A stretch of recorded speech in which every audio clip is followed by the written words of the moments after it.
The second investment we've made is in data ethics. So I think everybody here has been affected by GDPR. If you're doing research in the States, you've been affected by CCPA, and there's all this new regulation starting to come out in other states. And we started to say, how did we get to this point that we have to be so heavily regulated? What can we do to be better stewards of data?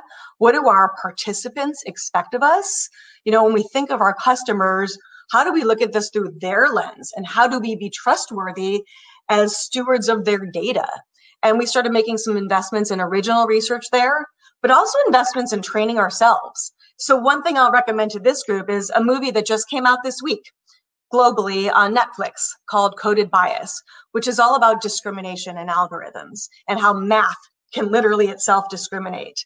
And one of the things they talk about that affects us as researchers is facial encoding.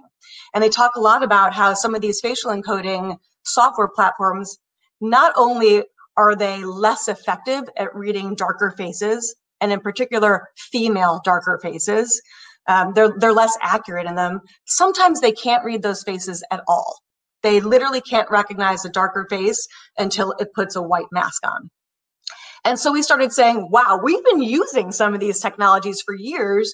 We need to make sure that our technology partners are calibrating this much more thoughtfully to not build discrimination into their data collection that they then pass along to us.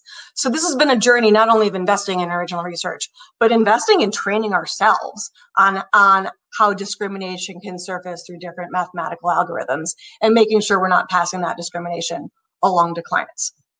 So I definitely recommend watching this movie if you're a Netflix subscriber.